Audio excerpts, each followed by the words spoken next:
In many cases, they owned the foreign competitors. So if France and Germany are now so denationalized that they cannot indulge their ancient animosity, cannot slaughter each other's citizens, should we weep? As to economic development, you've only to look around. It wouldn't all have been accomplished by the local citizens, industrious though they are, or the World Bank. It greatly helped that Phillips uses Singapore as a manufacturing site. It is always well to be suspicious of broad judgments. This is all good, this is all bad. The multinational corporation is a case in point. But Phillips does not take lightly the poor press which the multinational corporation receives. It calls itself a federation of national organizations. As the commercial jets bring heads of state to New York or Geneva, the company planes bring the heads of the 50 national companies to Phillips for international conferences. Once every year they come. They don't meet in Holland. That would emphasize the Dutch origins.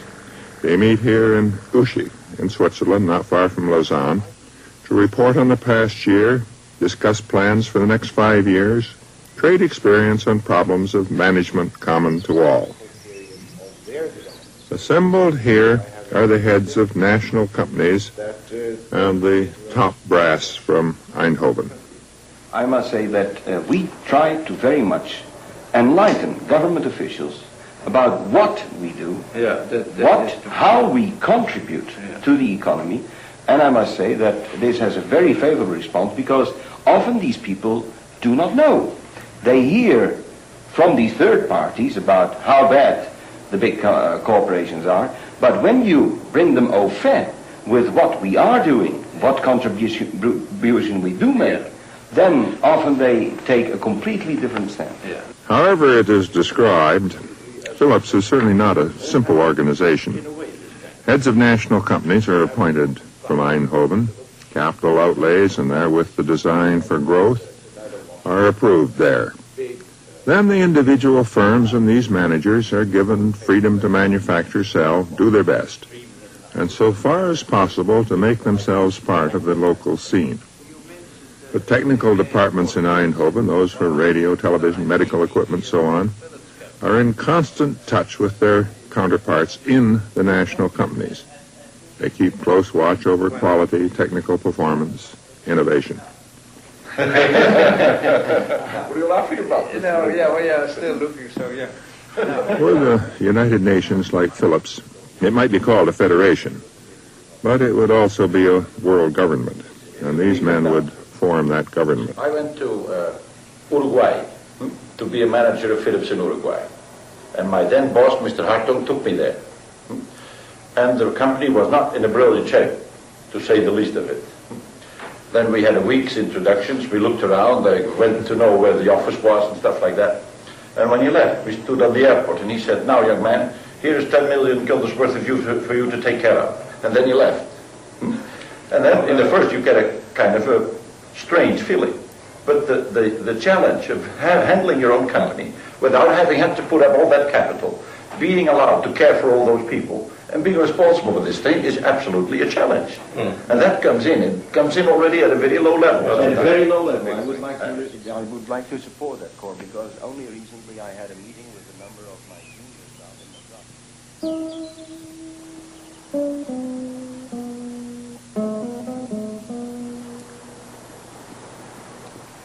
Corporate life is more easily explained than lived. To see more intimately what it involves, we come to California, to this Arcadian scene. The corporate ethic, as I've observed, is one of effort, acceptance of strain. A good executive is a good man under stress. The modern corporation has power, but it is power that is intricately shared.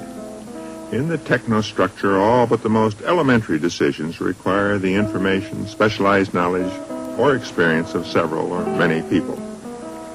To adjust to the views of others, to accept their information and experience, requires a sensitivity and a restraint that many do not have. Thus, the Esalen Institute here in California.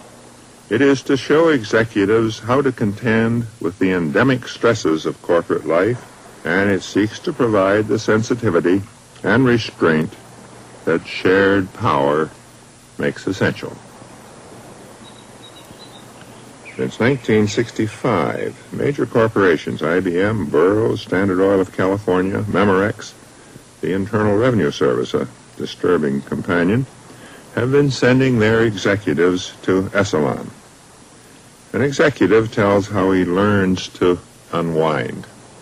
I've been as wound up as a golf ball all my life, and I discovered Esalen 4 years ago and unwound, and when I went back into the real world, I was still pretty badly wound up, but it was more like a ball of yarn, and it was soft and pliable.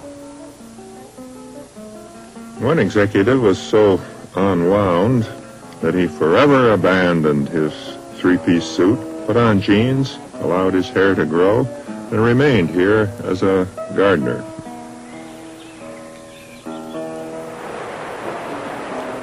The world of the technostructure is one of anonymous exercise of power.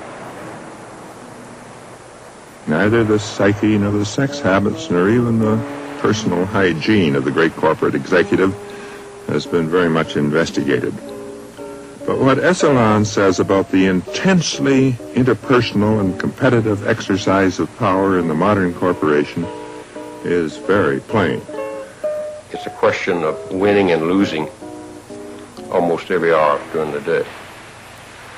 The people who are attracted to our kind of work are win-oriented people. You might say that there is a natural force that causes us to be a little more uptight, perhaps, than somebody in a more relaxing profession. So they learn how to overcome the resisting hand, gentle problem solving, how to relax, accept manipulation, management by others, how to play, escape the work ethic. Is it a solvent for the strains of corporate life? Well, it must anyhow be a pleasant change from the daily grind at Memorex or Standard Oil. And whether it works or not, it tells us much of the life and organization from which the escape is sought. One thinks of married couples seeking to achieve greater harmony and understanding, and rightly so. For in its closeness of association, corporate life is marriage without sex. There's the same need to understand, to civilize, to perfect an association. Above all, to persuade each individual that at some point, individual power must be subordinated without sense of defeat to that of the group. The large corporation is here to stay. Those who would break it up, confine its operations within national boundaries, are at war with history and the tyranny of circumstance. People want large tasks performed, oil recovered from the North Sea and automobiles made by the millions to use it. And large tasks require large organizations. And that's how it is. The question is, how do we live with the modern corporation?